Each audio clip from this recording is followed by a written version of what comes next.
Biden this week with NATO. There's plenty of videos out there of him slurring and stumbling on his words. Our audience have seen it many, many times. So trust me, it's out there. But you're right. Substantively, he's digging in on, I mean, Tulsi, the Ukraine war is lost. And we're just not being honest about it in the media, and certainly not from the White House. We're pouring more and more. It's good money after bad. It's not that we don't have sympathy for the Ukrainian people. It's just at some point you've got to realize when you've lost, and then you have to cut those losses. And this president, I mean, he could take that lesson personally, and he could take that lesson when it comes to Ukraine, but boy, he went a different way when NATO came to town this week. Here he is at the summit on Tuesday, SOT 40. Before this war, Putin thought NATO would break. Today, NATO is stronger than it's ever been in its history. When this senseless war began, Ukraine was a free country. Today, it is still a free country. And the war will end with Ukraine remaining a free and independent country. Russia will not prevail. Ukraine will prevail. What did you make of it? There's two major points here. Number one is President Biden simply making the statement that Ukraine will prevail, Russia will not prevail, does not make it so. He is being dishonest with the American people and being dishonest with the people of Ukraine who he claims to care about. This war will continue to go on as a war of attrition. Many, many more Ukrainians will needlessly be killed in a war that you and I and many others have known from the very beginning would only end with a negotiated treaty. There are so many reasons why this is the case. They have been proved out throughout the almost 2 years now that this war has been waged. Russia has a strong military industrial complex. They have many, many more troops than Ukraine will ever be able to muster. And they are already running out of able-bodied men who are willing to go and fight. And they're essentially kidnapping men off the streets now and forcing them to fight and making it so that those who fled Ukraine because they didn't want to fight in this war are being forced to come back into the country.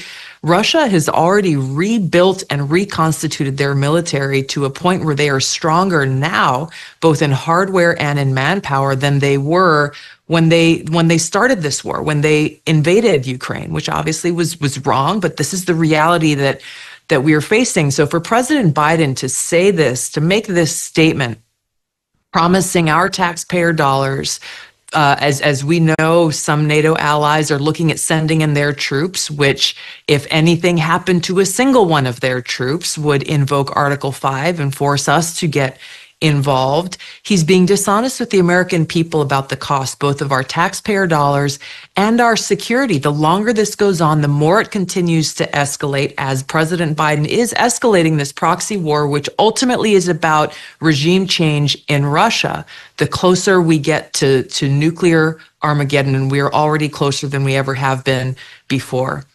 The other point that I think is really important to make here is, as you said, Megan, we do care about the people of Ukraine and their plight and the destruction and the loss that they are experiencing.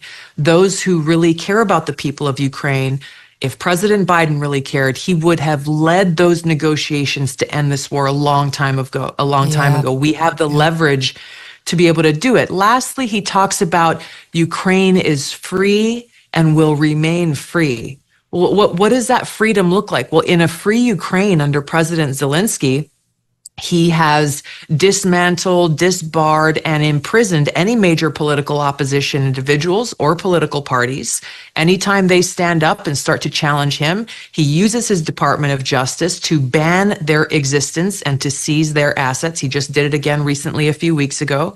He has taken total control of all of the media in Ukraine. It is now a government-controlled media and government-controlled messaging. He has gone after, I think, is the second largest church in Ukraine and banned them and shut them down.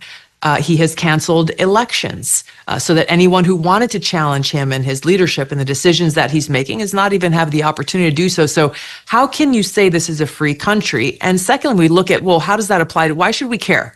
Why should we care about what Zelensky is doing there when we have our own president saying that we are defending Ukraine's democracy and we're defending Ukraine's freedom? Well, if that's what he thinks is freedom and democracy, we got to pay really close attention to what they are doing here at home and how willing they may be to claim a state of war and martial law and cancel our own elections and defy our own constitution, because this is what freedom is to President Biden and his administration.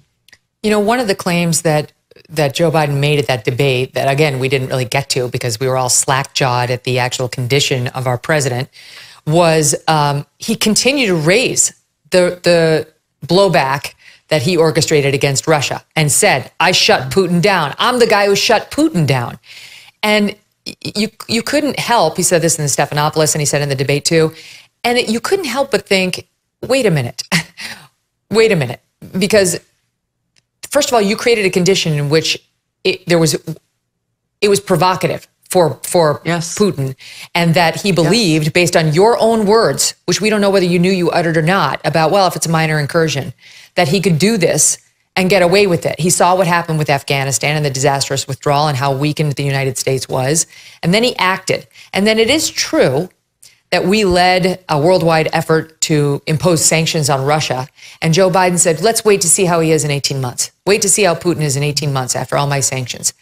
Well, the reports are, and I confess I haven't been following it that closely, I'm sure you have because you've been talking about it a lot, their economy is doing fine. They suffered a bit, but they've made up a lot of the revenue and the war funding that they've been doing. And they're just trading with different partners now and not the Europeans. And Putin seems like he's doing, you know, maybe not spectacularly, but fine. And certainly hasn't been brought to his knees by anything we've done.